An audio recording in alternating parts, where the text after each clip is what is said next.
Hi everyone, it's that time again. It's Autism Monday.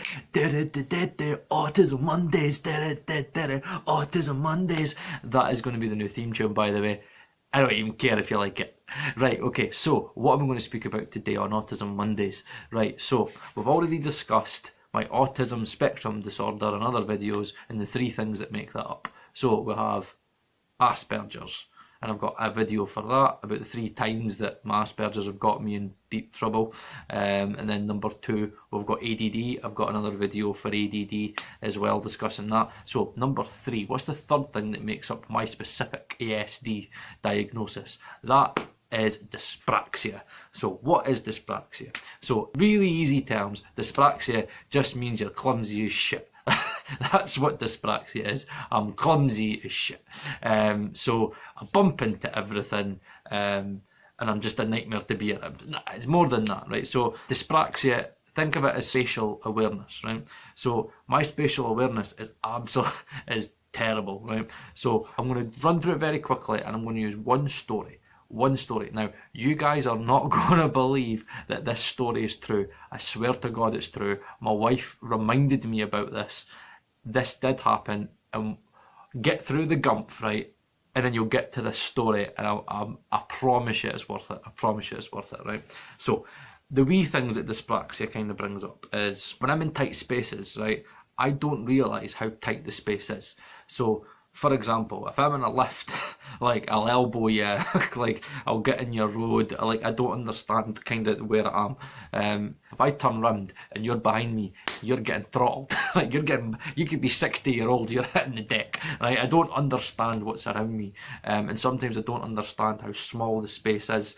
So I knock things over, I bump into stuff all the time, and it's quite frustrating. Let's like wee examples are like things that I do all the time. Now I don't know how I managed to do it, but I'm a master. I am a master at doing this, right? So kind of like that wee, kind of like there's your jeans, right? Kind of you got these wee clip things, kind of like the wee things that like right, you put your belt in, right? The wee bits of fabric. I somehow managed to get that caught on like cupboard handles and doors. I mean perfectly. Like if I tried to do it, I wouldn't be able to do it. But I somehow managed to always get that caught, and no matter where I move, so I'll open drawers, I'll open doors, and just if I'm in a tight space, I'm going to knock someone over. The amount of cups that I've broke, the amount of glasses that I've broke, the amount of food I've dropped, the amount of stuff. I just bump into stuff daily. I remember I went on holiday and I went to my mum.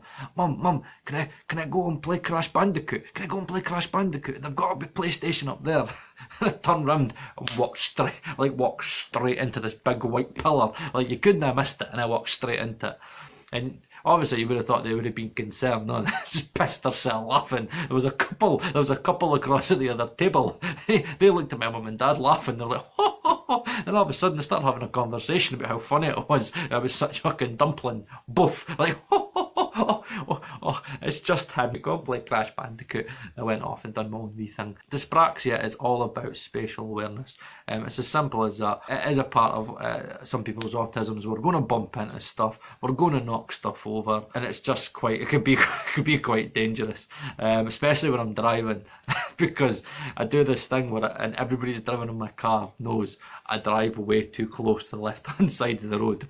So honestly, see if you're looking in my side view mirror, I'm like, that's me in the crib. I'm like so close to it. Like when I go past cars, everybody does that. when they're in my car, it's like, car's coming, car's coming, oh. And I've knocked a few wing mirrors in my time. I've done that. Quite a lot.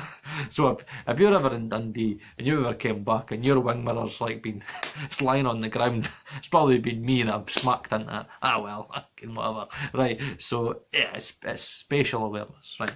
So what is the story that sums up my dyspraxia, about my clumsiness, and how I just don't really get spatial awareness, right? This genuinely happened, right?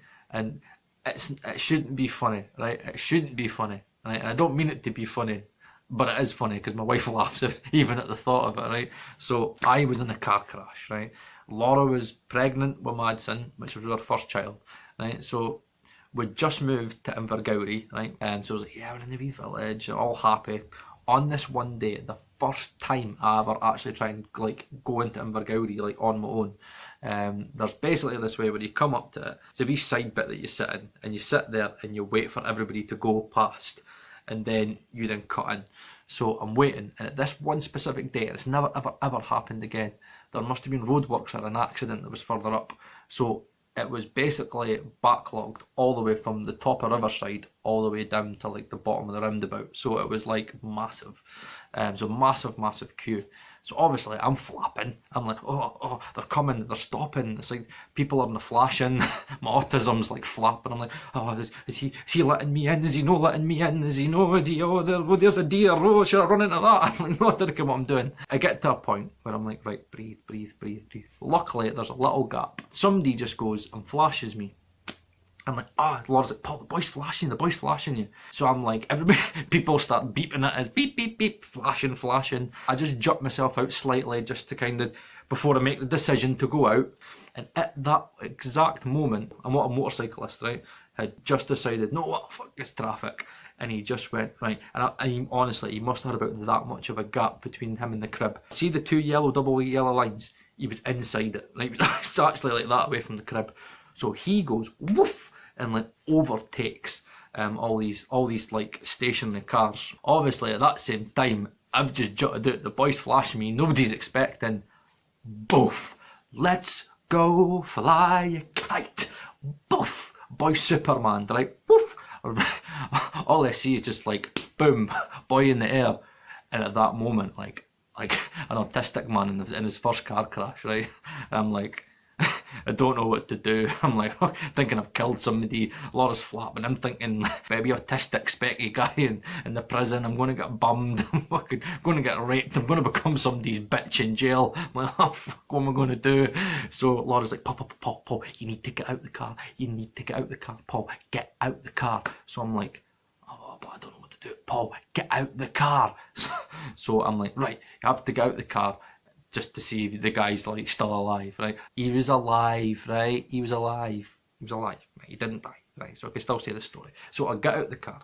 Now the problem is, at that point he's sprawled on the floor. He's like that out, right? So the thing is with dyspraxia is you don't understand your spatial awareness. So I thought when he went across the car and Let's Fly a Kited, right?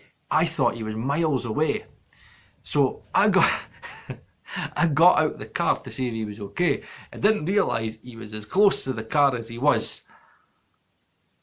And I tripped over him.